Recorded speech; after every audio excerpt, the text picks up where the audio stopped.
C'est votre vie? Oui, le rendez-vous de première édition qui parle de votre quotidien. Ce matin, nous allons parler du froid. Comment protéger sa maison? Il arrive, le froid. Christophe Persson l'évoquait. On a peut-être des solutions à vous proposer. Effectivement, on va en parler dans quelques instants avec notre invitée, Florence Clément. Bonjour, de l'Agence de l'environnement et de la maîtrise de l'énergie. Savez-vous que l'on peut isoler les combles de la maison pour 1 € et bénéficier par ailleurs d'aide de l'État? Justine Fontaine. Pour faire des économies d'énergie, Patrick a décidé de refaire l'isolation de ses combles. Il espère gagner quelques degrés de chaleur dans sa maison. Comme il s'agit d'une vieille maison et l'isolation des combles existantes au départ était un petit peu légère, je me suis dit que c'était l'occasion. Patrick bénéficie du pacte énergie-solidarité qui permet aux ménages modestes d'isoler les combles pour 1 €. L'opération est simple. En 1 heure, les techniciens déposent une simple couche de 30 cm de laine de verre. La chaleur monte, donc isoler les combles, c'est le premier point à traiter dans une maison. Une bonne isolation de combles permet d'économiser jusqu'à 25% de l'énergie consommée dans une maison. Cette technique est une des étapes pour améliorer l'isolation de sa maison. L'idéal est d'avoir un projet sur mesure en fonction du logement pour réaliser le plus d'économies. Il est important d'avoir une approche globale du logement sur toutes les dimensions possibles, notamment l'isolation des planchers, l'isolation des murs, l'isolation des fenêtres, le changement de chaudière ou encore une réflexion sur la ventilation. L'État, par le biais de son agence l'ANA, propose également des subventions pour réaliser des travaux d'isolation chez les particuliers.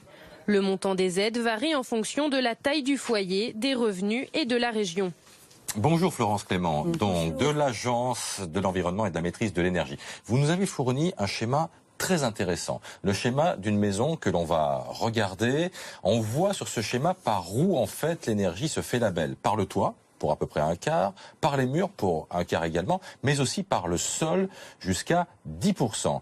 D'abord, est-ce qu'il faut commencer par là, faire un diagnostic de sa maison ? Alors c'est en effet toujours ce qu'il y a de plus important à faire, parce qu'on vit dans une maison, on a toujours l'impression qu'on connaît bien sa maison. En fait, pas toujours. On n'a pas toujours identifié pourquoi il y a des problèmes. Par exemple, sur toutes ces infiltrations d'air, vous avez vu sur ce schéma, ça peut représenter quand même 20 à 25% des pertes d'énergie. Et on a souvent tendance à minimiser toutes ces infiltrations d'air. Par exemple, on a une cheminée ouverte et on ne sait pas que finalement c'est un gouffre d'air froid. En fait, quand la cheminée ne fonctionne pas, l'air s'infiltre dans la maison, s'infiltre partout, par les portes, par des petites interstices toutes petites dans la maison. Et ça peut être très important de diagnostiquer avant de démarrer les travaux, ce qui est prioritaire. Voilà. Et les fenêtres, c'est pas toujours ce qu'il y a de prioritaire. Non, mais d'ailleurs, oui, les parce fenêtres. que c'est ça, effectivement, le réflexe. Mais, voilà, parce que c'est 10 à 15%. Moi aussi, j'étais assez surprise. On dit qu'il faut changer les huisseries pour gagner des degrés. C'est pas forcément le cas. Il faut commencer par quoi? C'est quoi la priorité? Comme on l'a vu sur ce schéma, en fait, la maison perd beaucoup d'énergie par le toit. En fait, la chaleur monte et s'échappe. Mais les murs aussi, parce que toit et murs, c'est pas la même chose. Parce que certaines maisons, en effet, ont des murs pas assez isolés. Surtout les maisons qui ont été construites après la Seconde Guerre mondiale, en fait, n'ont pas été très isolées et n'ont pas été faites de manière très performante. Les maisons des années 60, souvent surélevées, avec un sous-sol en dessous qui fait une grosse arrivée d'air froid. Enfin voilà. Et donc c'est très important, déjà dans un premier temps, d'isoler le toit. C'est pas là que ça va coûter le plus cher. On a souvent tendance à se jeter sur l'isolation des fenêtres parce qu'on vit dans une pièce et on a l'impression de sentir l'air froid.